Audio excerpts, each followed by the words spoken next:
صلاة الله وسلام الله على طه رسول الله صلاة الله وسلام الله على ياسين حبيبي. Assalamualaikum warahmatullahi wabarakatuh.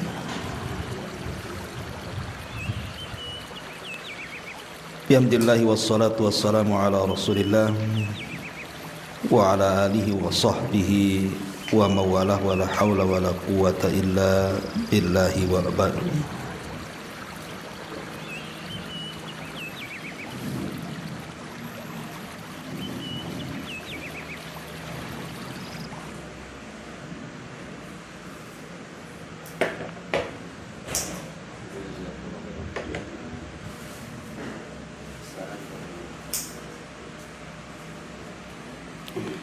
Kita lanjutkan kajian kita, masih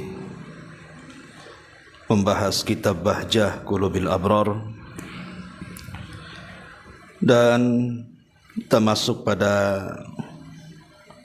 hadis ke-60 tentang adab menyembelih dalam Islam. Kita baca hadisnya. An Rafi' ibn Khadij radhiyallahu anhu qala, qultu ya Rasulullah, inna laqu al-aduwa ghadan wa laysa ma'ana muda, afanadhbahu bil qasabi, qala ma anhara ad-dama wa dhukira ismullahi alayhi fakul laisa sinna wadh-dhafra wa sawhaddithuka anku amma sinnu fa'adhmun wa amma adh-dhufru famuda al-habashati wa asabna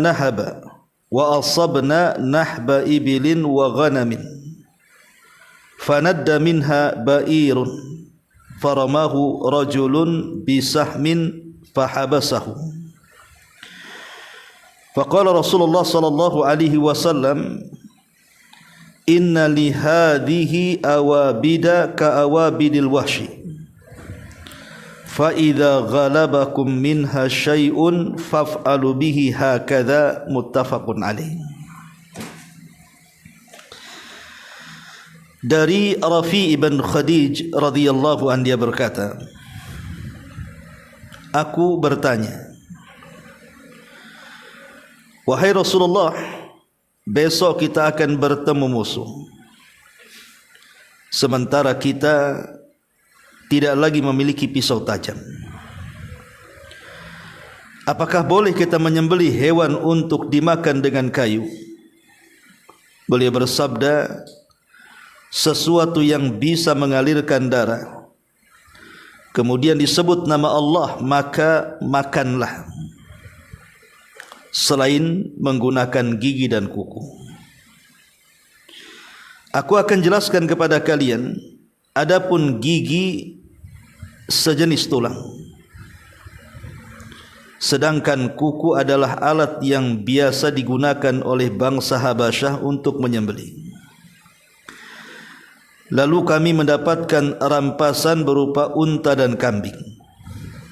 Tiba-tiba ada salah satu unta yang kabur. Kemudian ada seseorang yang memanahnya hingga dapat ditangkap kembali. Maka Rasul sallallahu alaihi wasallam bersabda, sesungguhnya di antara unta-unta ini ada yang liar, sebagaimana binatang buas. Jika kalian merasa susah karenanya, maka lakukanlah hal seperti itu terhadap unta itu.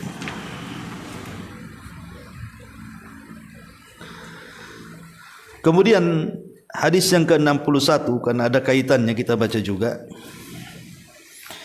An Shaddad ibn Ausin radhiyallahu anhu, anna Rasulullah sallallahu alaihi wasallam qala, inna Allaha katabal ihsana ala kulli syai'in, fa idza qataltum fa ahsinul qitla wa idza dzabhtum fa ahsinudz dzibha wal yuhidda ahadukum safratahu wal yurih dzabihatahu, rawahu Muslim.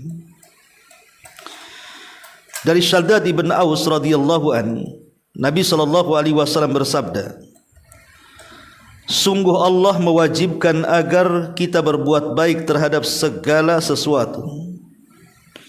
Jika kalian membunuh, bunuhlah dengan cara yang baik. Jika kalian menyembelih, sembelihlah dengan cara yang baik. Hendaklah kalian memajamkan pisaunya dan menenangkan sembelihannya. Ma'asyiral muslimat yang dimuliakan Allah Subhanahu wa taala. Hadis ini atau dua hadis ini menjelaskan kepada kita tentang adab penyembelihan. Apa saja adab penyembelihan itu? Apalagi sekarang kita menghadapi Idul Adha dan akan banyak orang yang menyembelih binatang untuk kurban. Maka sudah selayaknya bagi seorang tukang jagal yang akan menyembelih hewan kurban, dia harus mengetahui adab dan etika dalam menyembelih, supaya hewan yang disembelih itu baik dan juga halal. Apa saja adab-adab yang bisa kita ketahui dari adab-adab penyembelihan ini? Yang pertama, kita bahas tentang syarat-syarat orang yang menyembelih dulu. Syarat orang yang menyembelih yang pertama, an yakuna aqilan mumayyizan. Yang menyembelih harus berakal dan bisa membedakan mana yang baik, mana yang buruk. Artinya tidak mesti harus balik.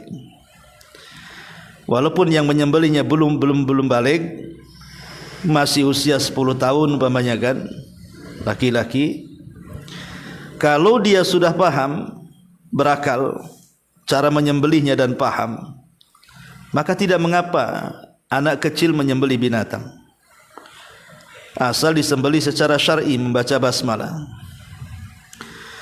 Kemudian yang kedua, an yakuna dza dinin samawi.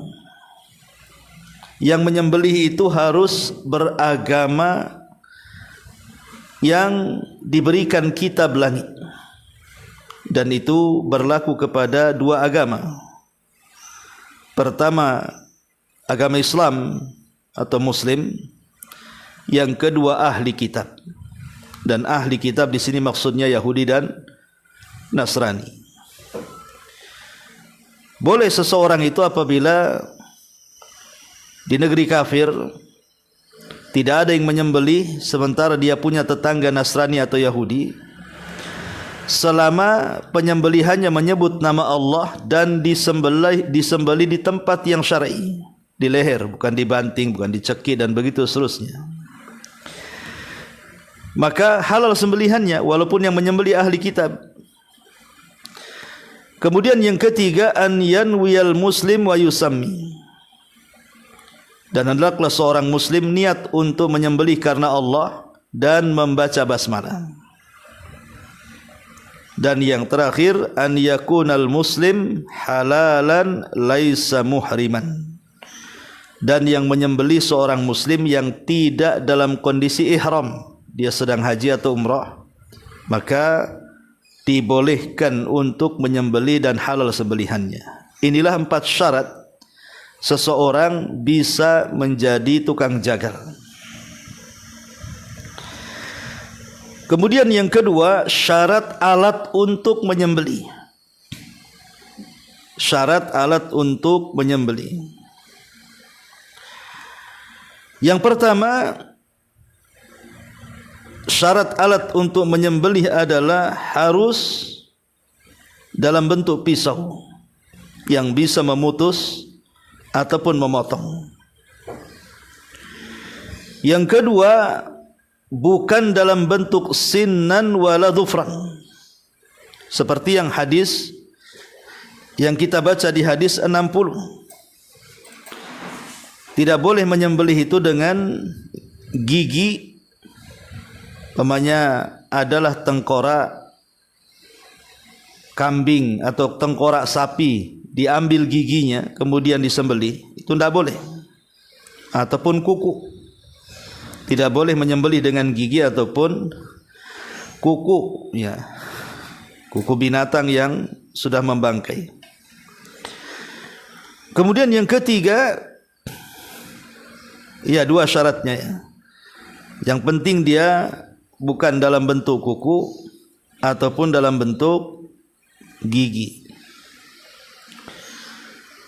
Di antara dalilnya hadis yang kita baca ini, ada penyembelihan dalam Islam di sini. Ketika Rafi bin Khadij bertanya, wahai Rasul, besok kita akan bertemu musuh, sementara kita tidak memiliki pisau, apakah boleh kita menggunakan kayu? Seperti mamanya kan bambu itu ada seratnya, itu kan tajam tuh, bisa untuk menyembelih. Boleh enggak? Maka Nabi SAW, yang penting bisa mengalirkan darah, kemudian disebut nama Allah, maka itu sudah halal. Kemudian Rasul mengatakan, kecuali dua perkara, jangan menggunakan gigi ataupun kuku walaupun bisa menumpahkan darah. Alasannya, pertama, karena gigi itu bagian daripada tulang, dan tulang itu makanan jin. Dan yang kedua, kuku, sementara kuku itu tasyabbuh dengan orang-orang penyembah api, menyembelih dengan kuku. Dan alhamdulillah sekarang kan zaman sudah luar biasa. Pisau di mana-mana dalam bentuknya yang aneh-aneh, yang panjang, yang pendek, yang tipis, yang tebal gitu ya. Bentuknya juga macam-macam. Allah mudahkan semuanya alat untuk penyembelihan ini. Ini syarat yang kedua. Syarat alatnya cuma dua saja. Yang ketiga, syarat binatang yang akan disembelih. Syarat binatang yang akan disembelih. Yang pertama, binatang yang halal untuk disembelih. Tidak boleh menyembelih binatang yang haram seperti anjing, babi, itu tidak boleh. Walaupun syarat yang menyembelihnya sudah terpenuhi, pisau yang untuk digunakan menyembelihnya sudah dipenuhi, tapi kalau yang disembelih anjing, babi, maka tidak dibolehkan. Jadi syarat yang pertama, sembelihan yang disembelih itu harus sembelihan yang halal dimakan. Kemudian yang kedua, an yaqta'a minhu ma yajibu qat'u fi zakatin bi dhibhin fil hulkum aw ta'nu fil lubbati wa la tajuju zakatu fi ghairiha bil ijma'. Yang kedua, memotong yang memang harus dipotong. Tidak boleh memotong yang tidak harus dipotong. Contohnya umpamanya nyembelih dipotong kakinya dulu, dipotong tangannya dulu, itu kan enggak mematikan binatang, ya. Tapi potonglah bagian tenggorokannya dan urat-urat yang di sekitar tenggorokannya. Adapun menyembelih selain daripada tempat itu, maka sembelihannya jadi haram. Umpamanya ditusuk di perutnya biar mati, atau ditikam di punggungnya, atau dipukul kepalanya, maka itu tidak sah penyembelihannya, itu tidak syar'i. Jadi dua syarat hewan yang akan disembelih. Pertama, memang hewan itu halal dimakan, ayam, kambing, sapi, unta gitu ya. Dan disembelih di tempat yang memang harusnya disembelih binatang. Ini syarat hewan yang akan disembelih. Ma'asyiral muslimat yang dimuliakan Allah Subhanahu wa taala. Adapun adab yang dijelaskan para ulama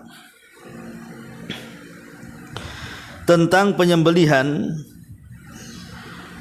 yang harus dilakukan oleh penyembelih, di antaranya dijelaskan oleh para ulama bahwa kalau berkaitan dengan kurban, maka tidak boleh menyembelih kecuali di waktu yang sudah ditentukan. Kalau tidak, maka tidak sah penyembelihannya. Kita tahu korban itu disembelih setelah Idul Adha sampai tanggal 13 menjelang terbenam matahari di tanggal 13 hari tasyrik. Itulah waktu penyembelihannya. Kalau sebelum itu atau lewat dari situ, ya sah-sah saja penyembelihannya, tapi tidak dinamakan hewan kurban. Ya, tidak dinamakan hewan kurban yang seperti itu. Kemudian yang kedua, harus menghargai atau menghormati binatang yang akan disembelih. Sebagaimana ketika ada seseorang yang menyiksa binatang yang akan disembelih di zaman Rasul, Rasul mengatakan, apakah engkau akan membunuh 2 kali? Kau siksa dulu baru kau sembelih. Maka sayangilah binatang. Irhamu man fil ardi sayarhamukum man fis sama.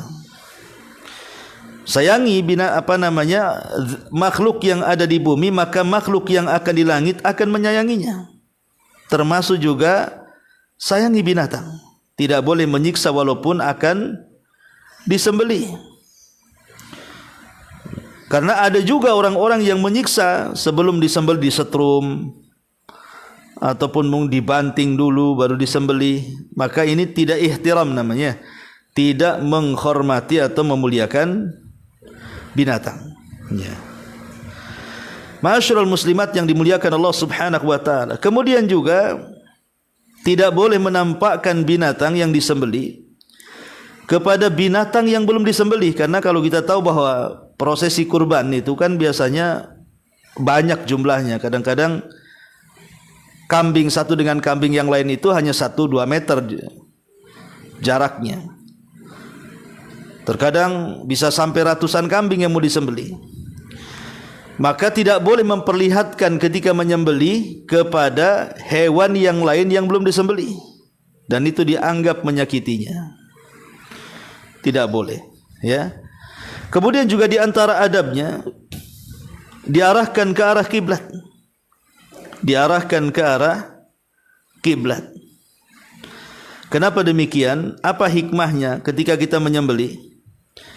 Kemudian arah pisau yang akan menyembelih leher binatang tersebut harus diarahkan ke kiblat. Karena arah kiblat itu adalah arah tempat kita ini beribadah kepada Allah Azza wa Jalla dalam salat kita, dalam doa kita. Maka begitu juga ketika menyembelih sangat dianjurkan dihadapkan ke kiblat. Kemudian juga termasuk adabnya adalah membaca basmalah supaya binatang itu menjadi berkah dengan bacaan itu. Dan membaca basmalah ketika menyembelih itu hukumnya wajib, tidak boleh ditinggalkan. Kalau tidak membaca basmalah saat menyembelih, maka dianggap tidak sah penyembelihannya. Dan sering saya katakan, orang menyembelih itu kan ada 4 macam. Yang 1 halal, dagingnya bisa kita makan. Yang 3 haram, dagingnya haram untuk dimakan. Adapun yang halal dimakan adalah ketika dia menyembelih menyebut nama Allah, bismillah, dan diniatkan kepada Allah Subhanahu wa taala. Menyembelihnya membaca basmalah dan niatnya karena Allah. Ini halal, ini sembelihan tauhid. Yang kedua, menyebut nama Allah tapi ditujukan kepada selain Allah. Ketika menyembelih baca basmalah tetapi kepalanya dilempar ke lautan, ke gunung, ke rawa untuk persembahan. Maka ini haram dagingnya. Kemudian yang ketiga, tidak menyebut nama Allah tetapi diniatkan karena Allah. Niatnya untuk menjamu tamu. Itu kan lillah, sebuah ibadah. Tapi ketika menyembelih tidak baca basmalah, maka haram dagingnya untuk dihadiahkan kepada tamu. Dan yang lebih parah yang keempat, dia tidak membaca basmalah dan ditujukan kepada selain Allah Subhanahu wa taala, maka ini haram kuadrat. Itulah di antara adab penyembelihan yang berkaitan dengan bacaan basmalah. Tapi kalau menyembelih hewan kurban tidak cukup dengan bacaan basmalah. Harus kemudian menyebutkan orang yang berkorban dengan mengatakan Allahu Akbar Allahumma hadza minni wa min ahli baiti. Ya Allah, ini kurbanku dan juga kurban keluargaku. Baru kemudian dipotong. Jadi ada tambahan setelah baca basmalah, mengatakan ya Allah, ini korbanku dan kuniatkan untuk keluargaku. Kemudian baru dipotong. Ma'asyiral muslimat yang dimuliakan Allah Subhanahu wa taala. Kemudian juga tidak boleh menguliti binatang di saat dia masih hidup. Pamannya ini kambing baru disembelih. Biarkan dulu dia. Tidak boleh langsung dikuliti. Saya pernah melihat ada kambing masih hidup dikuliti gitu. Ya betul memang sudah disembelih, tapi kalau masih hidup itu takutnya dagingnya jadi syubhat. Kenapa syubhat? Karena kita tidak tahu yang menghilangkan ruh itu gara-gara disembelih atau gara-gara dikuliti. Makanya biarkan binatang itu, pastikan binatang itu mati dulu. Baru kemudian seseorang boleh menyembelihnya. Ma'asyiral muslimat yang dimuliakan Allah Subhanahu wa taala. Inilah di antara juga yang disebutkan oleh para ulama tentang adab-adab menyembelih secara singkat. Tetapi kalau berkaitan dengan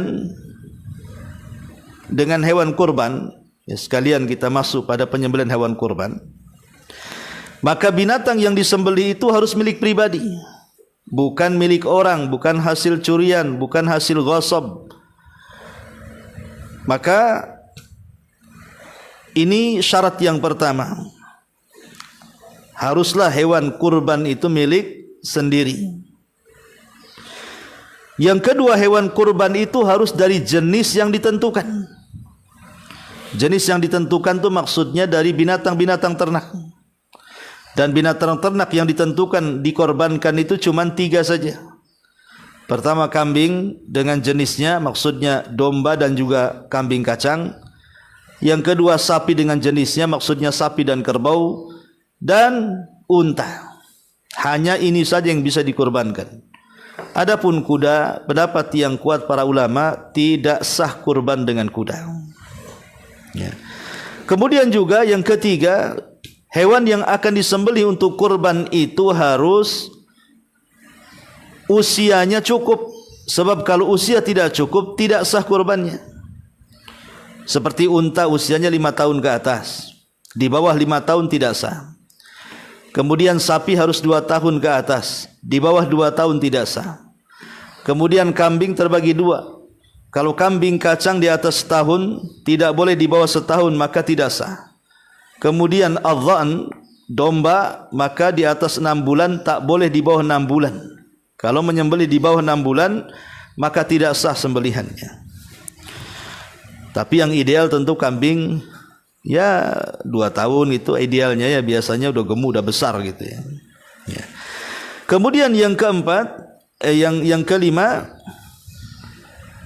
keempat bahwa binatang kurban yang akan disembelih tidak boleh ada cacat. Tidak boleh ada cacat. Dan cacat yang disepakati berdasarkan hadis, pertama dia tidak buta sebelah dengan buta yang jelas.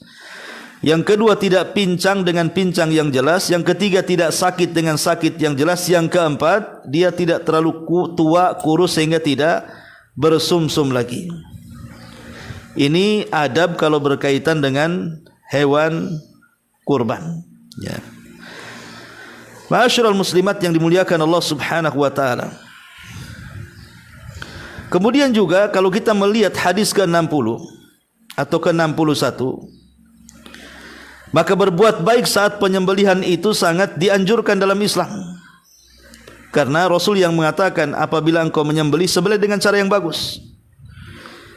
Kalau tidak dengan cara yang bagus, maka dilarang untuk menyembelih. Karena ada beberapa kesalahan yang ditimbulkan oleh para penyembelih itu. Pertama, pisaunya tidak tajam sehingga tidak membunuh, bahkan menyiksa binatang. Maka ini bukan berbuat ihsan kepada binatang. Jadi sebelum menyembelih, pisaunya sediakan kemudian yakinkan pisau itu tajam dan bisa memotong. Ya. Kemudian juga di antara kesalahan orang yang menyembelih, bahwa seseorang menyembelih dengan cara menyiksanya dengan setrum, dan itu ada kalau di barat itu kan disetrum biasanya ya. Maka ini haram hukumnya, karena itu bukan tempat penyembelihan, bukan tempat penyembelihan sama sekali. Ma'asyiral muslimat yang dimuliakan Allah Subhanahu wa taala, baik, kita akan masuk pada hadis ini, syarah daripada Syekh As-Sa'di rahimahullahu taala. Perhatikan pada halaman ke-60 kita baca. Di sini Nabi mengatakan ma'an harad dama ila akhir, sesuatu yang bisa mengalirkan darah sampai akhir hadis. Kata beliau, merupakan ucapan yang luas maknanya, mencakup segala sesuatu yang dapat mengalirkan darah.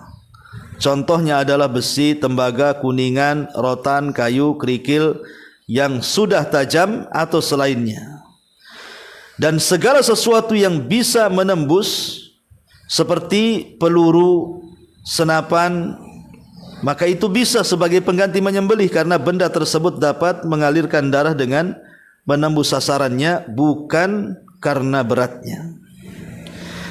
Termasuk pula dalam hal ini adalah berburu dengan anak panah. Demikian pula anjing, burung yang dilatih berburu, tentunya semuanya itu dengan syarat jika menyebut nama Allah dan binatangnya terlatih. Kemudian kata beliau, adapun bagian tubuh yang dipotong ketika menyembelih adalah kerongkongan dan tenggorokan. Jika keduanya telah terpotong maka sudah cukup. Apabila bersama itu terpotong pula dua urat leher, maka itu lebih utama karena cepat matinya. Jadi kalau kita motong kambing atau motong sapi, kalau hanya tenggorokannya saja, itu lama matinya tuh. Kalau bisa leher sebelah kanan, leher sebelah kiri, itu juga terkena potongan pisau, karena itu akan mempercepat kematiannya. Adapun hewan buruan, maka cukup dengan melukai salah satu bagian dari tubuh hewan tersebut. Hal ini karena demikianlah yang dibutuhkan. Yang penting nancap di mana saja anak panah itu, kemudian dia tumbang. Tapi ketika melesatkannya membaca basmalah, kemudian setelah dicek rupanya mati, halal. Ya, tapi kalau masih hidup sebaiknya disembelih. Tapi kalau sudah mati maka halal binatang buruan selama zatnya halal, bukan haram. Kemudian kata beliau, adapun hewan buruan, maka cukup dengan melukai salah satu bagian dari tubuh hewan tersebut. Hal ini karena demikian dibutuhkan. Contohnya, jika ada seekor unta, sapi atau kambing yang kabur dan sulit untuk menangkap, maka di saat itu kondisi sama seperti hewan buruan, sebagaimana yang disebutkan di dalam hadis. Di bagian tubuh manapun dia terluka, maka hal itu sudah cukup. Demikianlah halnya dengan hewan buruan. Jika bisa ditangkap dalam keadaan masih hidup, maka hewan tersebut harus disembelih. Artinya kalau tidak didapat dalam kondisi hidup alias mati, maka halal sudah. Ya, tinggal dikuliti kemudian dimasak. Maka sebuah hukum itu berlaku sesuai dengan faktor penyebabnya. Hewan yang sulit ditangkap maka dihukumi seperti hewan buruan, walaupun termasuk hewan peliharaan. Demikian pula hewan yang bisa ditangkap dalam keadaan hidup harus disembelih terlebih dahulu, walaupun termasuk hewan yang liar. Ini pernah terjadi di beberapa tempat, Bu, terutama di musim Idul Adha itu, yang kabur kambingnya, kabur sapinya gitu ya. Kalau memungkinkan ditangkap kambing dan sapi itu, ya itu lebih baik. Tapi terkadang ada beberapa kambing atau sapi itu justru liar, membahayakan orang. Kalau ditangkap diseruduk dan tidak bisa ditangani oleh pawangnya, maka terpaksa menggunakan panah. Ya, sama dengan orang memburu, dengan catatan dia membaca basmalah. Tapi kalau kena panah dia masih hidup, tetap harus sembelih.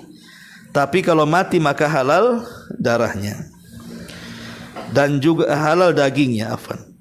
Rasulullah mengecualikan gigi dan benda-benda yang bisa mengalirkan darah.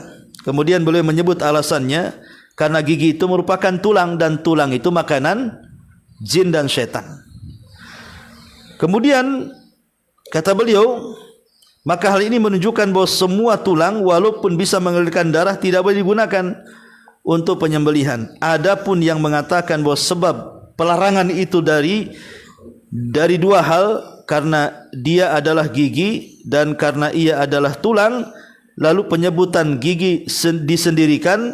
Namun yang benar adalah yang pertama, yaitu sebab pelanggaran itu adalah karena alasannya tulang. Jadi alasannya kenapa tidak boleh pakai gigi, karena gigi itu tulang dan tulang itu makanan jin, ya.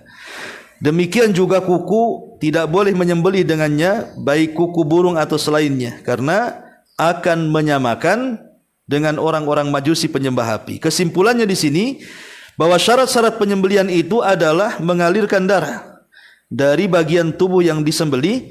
Orang yang menyembelih tersebut adalah seorang muslim atau ahli kitab dan disebut nama Allah ketika menyembelihnya. Adapun hewan buruan, maka syaratnya lebih longgar daripada hewan sembelihan, ya, karena cukup dipanah mati, bisa dimakan, kecuali kalau masuk solokan dan solokan itu ada airnya, maka ini menjadi syubhat karena kita tidak tahu siapa yang membunuh, anak panah ataukah air yang menjadikan hilang oksigennya kemudian mati. Nah, ini sekilas tentang keterangan hadis ke-60 bicara tentang alat penyembelihan. Adapun hadis yang ke-61 berkaitan dengan penyembelihan dengan cara yang baik. Allah Subhanahu wa taala suka dengan perkara yang baik dan tidak suka yang tidak baik. Makanya kalau kalian membunuh, bunuhlah dengan cara yang baik. Maksudnya dalam peperangan, walaupun membunuh musuh, tidak sembarang kita ini menyabet pedang. Kalau di zaman itu kan perangnya pakai pedang, atau di zaman sekarang pakai pistol, pakai senjata. Maka bunuhlah dengan cara baik, artinya cari titik-titik yang cepat mati, jangan nyiksa dia gitu. Pada sama orang kafir tuh, apalagi dalam Islam seperti qisas ataupun hukuman mati yang dikerjakan oleh para jagal. Maka itu cari letak-letak mana kalau dibantai itu cepat mati supaya tidak menyiksa, ya, dan itu bentuk ihsan kepada binatang. Nah, di sini salah satu bentuk ihsannya disebutkan, fa idza dzabahtum, kalau kalian menyembelih maka sembelihlah dengan cara yang bagus. Bagaimana cara menyembelih yang bagus itu? Dua di sini. Wal yuhidda ahadukum safratahu. Tajamkan pisaumu, jangan sampai tumpul, karena itu tidak membahagiakan hewan kurban. Yang kedua, wal yuridza bihatahu, menyenangkan sembelihan, jangan disiksa, jangan dipukul, ya, jangan disakiti karena dia mau disembelih.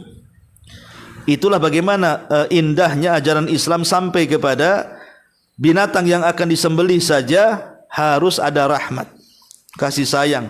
Jangan asal sembelih, jangan menyakiti, jangan menendang sebelum disembelih, menarik paksa sebelum disembelih, menyiksa sebelum disembelih. Maka itu sama dengan menyembelih dua kali, ya. Ma'asyiral muslimat yang dimuliakan Allah Subhanahu wa taala. Ini hadis ke-61 dijelaskan di sini tentang makna daripada ihsan. Ya. Disebutkan bahwa ihsan itu ada dua makna. Di sini Rasul mengatakan, innallaha katabal ihsan ala kulli syai'. Allah itu sudah mencatat dan mewajibkan agar berbuat baik. Kalimat al-ihsan, berbuat baik, ini dalam bahasa Arabnya ihsan itu memiliki beberapa makna. Makna yang pertama, ihsan dalam beribadah, yaitu dalam hadis Jibril yang panjang ketika bertanya kepada Rasul tentang ihsan, maka Rasul mengatakan, anta budallah ka'annaka tarah fa illam takun tarahu fa innahu yarak. Engkau beribadah kepada Allah seolah-olah engkau melihat Allah, padahal susah untuk itu, maka yakinilah Allah melihat kita. Kalau tidak bisa yang pertama seolah-olah melihat Allah, yang kedua seolah-olah dilihat Allah. Dan makna yang kedua ihsan dalam menunaikan hak-hak manusia atau dalam bab muamalah, itu makna yang kedua, inti dari ihsan yang hukumnya wajib adalah engkau melaksanakan hak-hak sesama makhluk yang bersifat wajib seperti berbuat baik kepada orang tua, silaturahim, berbuat adil, dan begitu seterusnya. Ya. Jadi ihsan, kalimat ihsan itu bisa dibawa kepada ibadah, bisa dibawa kepada muamalah, termasuk juga penyembelihan. Karena ihsan ini dibawa kemana-mana. Makanya Rasul mengatakan innallaha katabal ihsan ala kulli syai'. Jadi sifat berbuat baik itu harus terdapat kepada siapapun dan kepada apapun. Bukan hanya kepada manusia, kepada binatang juga sama. Tetap harus berbuat baik. Tidak boleh kemudian kita berbuat kasar. Karena di zaman Rasul ada seorang sahabat yang menelantarkan unta. Jadi unta itu hanya dipekerjakan saja. Tapi giliran lapar enggak dikasih makan. Giliran sakit tak diobati. Tapi giliran kerja harus kerja. Akhirnya kemudian unta ini dari kejauhan melihat Nabi SAW sedang menunggangi seekor keledai, membonceng Anas ibn Malik radhiyallahu an. Tiba-tiba unta itu menyusul Nabi. Setelah kemudian di hadapan Nabi, tiba-tiba dia pun yabruk, seolah-olah sujud kepada Nabi SAW.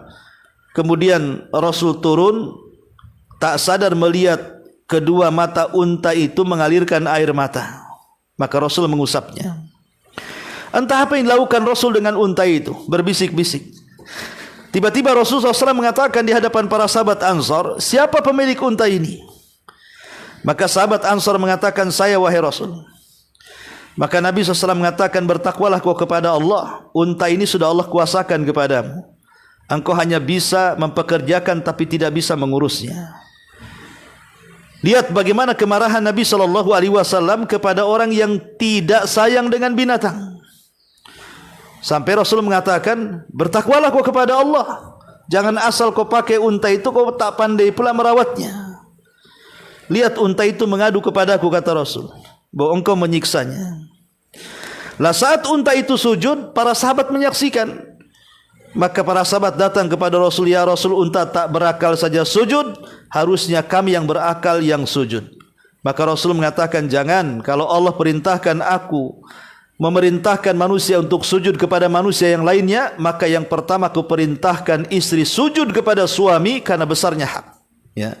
Ini menunjukkan bahwa hadis ini, hadis yang dikeluarkan Imam Ahmad dalam musnadnya, menunjukkan kepada kita, kita harus sayang dengan binatang. Lah termasuk juga saat menyembelih. Wal yuhidda safratahu wal yurih dhabihatahu, tajamkan pisau-pisau kalian, tenangkanlah hewan sembelihannya. Lah ini bentuk berbuat baik kita kepada binatang, ya. Wallahu alam, ini di antara dua hadis yang menjelaskan tentang adab-adab penyembelihan dengan cara yang baik. Kesimpulannya dari pembahasan kita ini, bahwa menyembelih binatang itu ada aturannya. Kalau tidak mengikuti aturan ketetapan Islam, maka binatang itu tidak menjadi daging yang bisa dimakan. Boleh jadi daging bangkai yang dilemparkan. Tetapi yang terpenting adalah saat seseorang kemudian menyembelih binatang, hanya dua perkara saja. Pertama, jangan lupa baca basmalah. Dan yang kedua, sembelihlah di tempat yang memang harus disembelih, maksudnya di lehernya. Ya. Kalau ini sudah dilakukan, maka siapapun yang menyembelihnya, selama dia bisa menyembelih mau anak-anak, remaja, dewasa, laki-laki, perempuan, apakah dia seorang muslim ataupun ahli kitab, maka halal sembelihannya. Tapi kalau yang menyembelihnya orang Hindu, Buddha, atau agama-agama yang tidak diturunkan kitab langit kepada mereka, maka dianggap tidak sah sembelihannya. Jadi orang kafir yang boleh menyembelih itu hanya ahli kitab saja, ya. Dan kita tahu bahwa sembelihan itu ibadah yang agung, Bu. Karena sembelihan ini dipakai oleh dukun-dukun, oleh paranormal, bomo dan yang semacamnya untuk menyekutukan Allah. Sehingga ketika ada orang-orang datang kepada mereka, terkadang mereka mensyaratkan untuk menyembelih binatang. tetapi bukan untuk Allah, tapi untuk jinnya.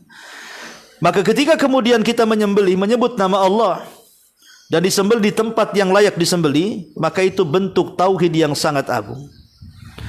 Bentuk tauhid yang sangat agung yang Allah katakan, qul innas salat